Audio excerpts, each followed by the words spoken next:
Yan, isang magandang araw sa inyo mga kamama. May nasagap na naman tayong balita na nagbibigay sila ng LAMIA, pero ang tawag nila ngayon is Canada announced new LAMIA exempt work permit. Ito po ay mga kamama, ulitin natin is sa mga mga skilled worker. Pero bago natin simulan mga kamama ang vlog na to, pakitapos nyo rin po sana yung video, paki-like and share na rin po para malaking tulong na rin po para sa aking YouTube channel. So maraming salamat. So simulan na natin. So ito na, babasahin ko na lang mga kamama actually. Ito, Canada announced new LAMIA exempt work permit for select tech companies. Check eligibility and other details. So ayan. So yun na. So Canada has introduced a new LAMIA exempt work permit under the innovation stream of the International Mobility Program or IMP.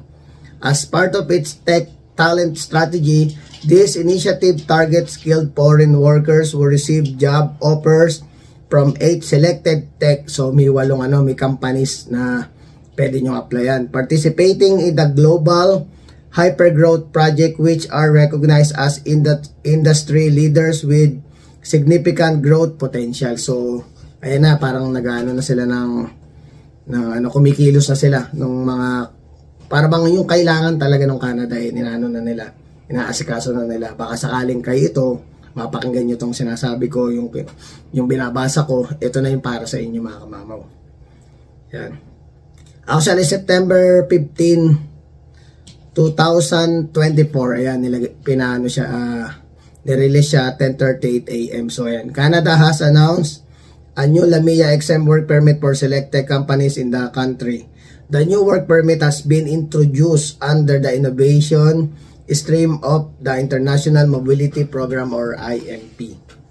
So ayan, basahin na din natin. The innovation stream is one of the 4 pillars of this tech talent strategy, which was launched in 2023 to attract skilled talent to help Canada grow as a global tech leader, says as CIC News report. So ayan, also read, Canada end policy allowing visitor visa holders to apply for work permits from within the country. So ayan, some skilled foreign workers are now eligible to apply for an employer-specific work permit if they get a job offer from any of the employer participating in the global hypergrowth project. So ano talaga siya, pang skilled foreign work, foreign worker to, hindi siya yung sa low wage natin. So para sa mga skilled talaga siya. So also read, Canada is running out of job for newcomers. So ayan, nakalagay siya, running out of job for newcomers. This includes 8 selected companies that the government has identified as industry leaders and innovators with considerable potential. Eligible workers will be able to receive a labor market impact assessment or LAMIA exempt. Ayun, may kasama yun na LAMIA exempt work permit. Hindi siya work permit lang, exempt work permit. What is LAMIA? Babasahin na lang ulit natin. Ang LAMIA is a document required by the government of Canada to support the issue of some employer-specific work permits. The document is issued by Employment and Social Development Canada or ESDC and assesses the impact of hiring a foreign worker on a Canadian labor market. For an LAMIA to support an employer-specific work permit, the document must return a positive or neutral result.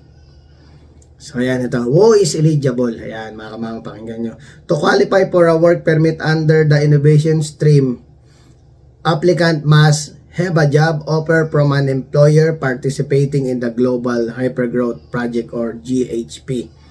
Have a job offer in a high-skilled occupation which include position with a National Occupational Classification or NOC, training, education, experience, and responsibilities or TER. Categories 0, 1, 2, or 3.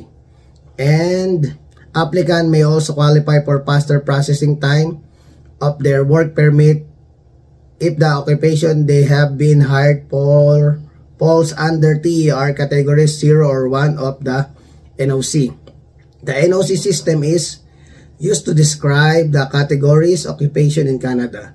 The T are ranking further group jobs by the training, education, experience, and responsibility required to the perform to the role adequately.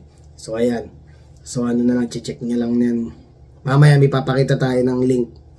I-double check nyo rin para at least may idea rin kayo kung paano ba yung tamang pag-apply or paano ba yung tamang proseso. Makikita nyo naman yun kasi ano naman to, legal naman to, hindi siya yung talagang masasabi mo scam, hindi siya. Talagang ito yung binigay na policy ng government ngayon. So basa-basahin nyo rin para may idea kayo sa mga gustong mag-apply.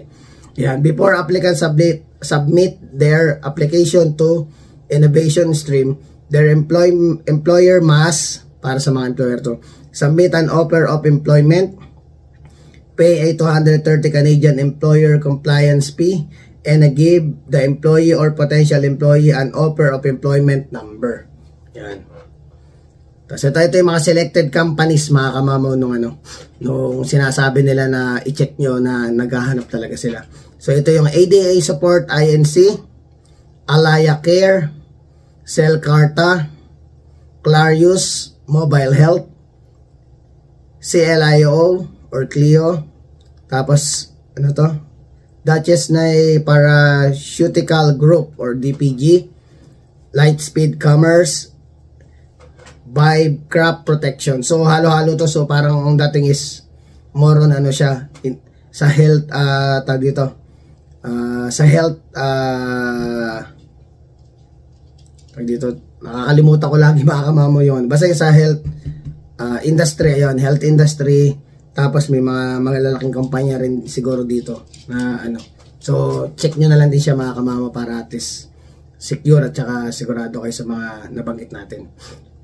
Ayan. So ito, mga kamama, may mga nakaano rin dito. Actually, iginuugil ko rin siya, talagang updated siya. August 13 talaga, makita nyo naman sa date. August 13, 2024. So yan talaga na mga legit talaga or mga updated na mga lumabas na policy. Ito, basahin natin. Can I hire a worker without LAMIA? Canada.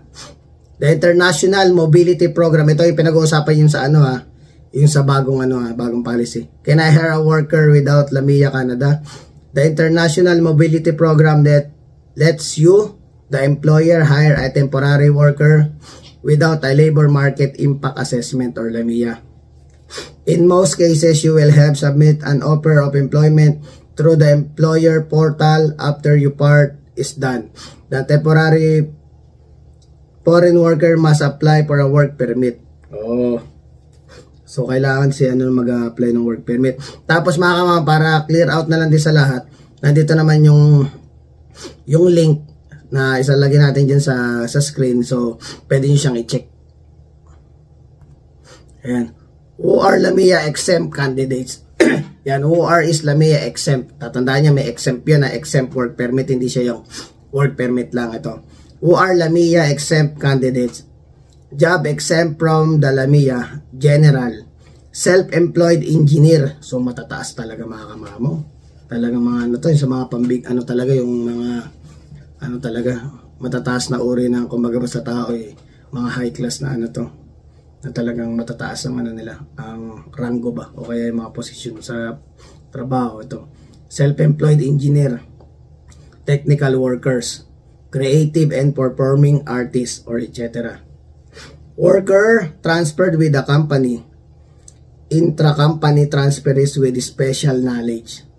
Only those that will benefit Canada with their skills and experience. So talagang mahigpitang mahigpitang pag-check to ng mga yung mga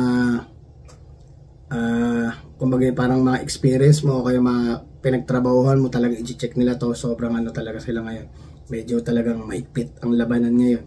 Workers under Mobilite Francophone. What is LAMIA exempt work permit? Ayan, tatanong yan, ano yung LAMIA exempt work permit doon sa work permit. Ayan, basahin natin. Labor market impact assessment LAMIA exemption that requires an employer to submit an offer of employment prior to the work permit application fall under the International Mobility Program. So ayan na, nabasa na natin requires an employer submit an offer.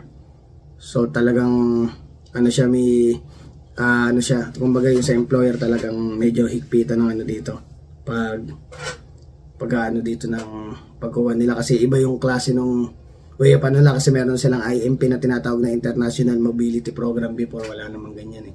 So iba yung way of processing siguro niya. Nandito rin sa ano yung link, check nyo na lang din, sinama ko talaga yung link kung sakaling hindi kayo satisfied dun sa narinig yung mga nabasa ko, or hindi pa kayo clear out talaga na or maayos yung pagkakapaliwanag ko, i-check nyo na lang din dito sa website na nilabas natin.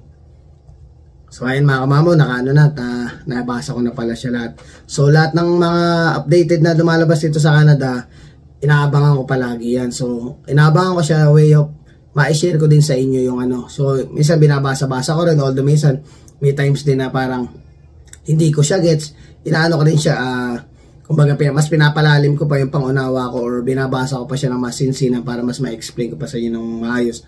For now, ayan yung mga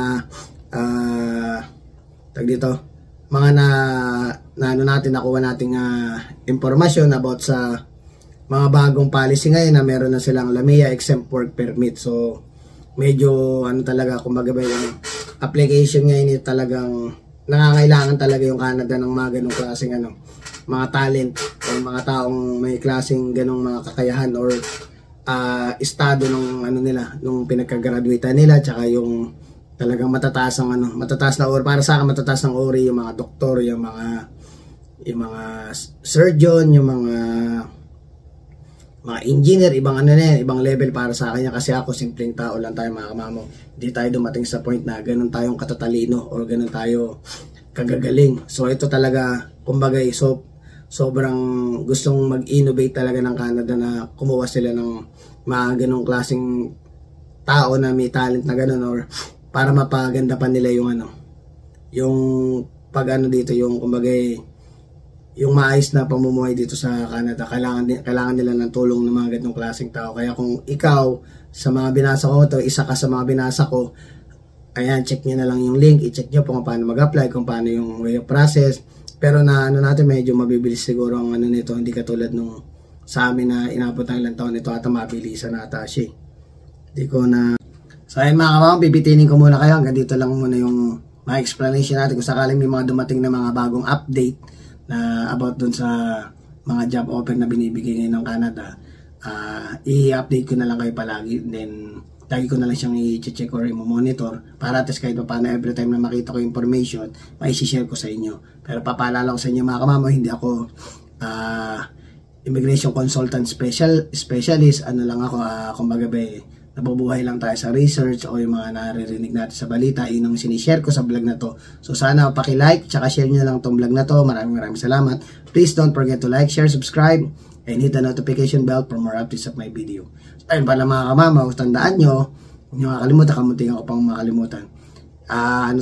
Maging vigilant tayo, tsaka syempre umiwas tayo sa scam. So hanggang dito na lang, maraming salamat ulit.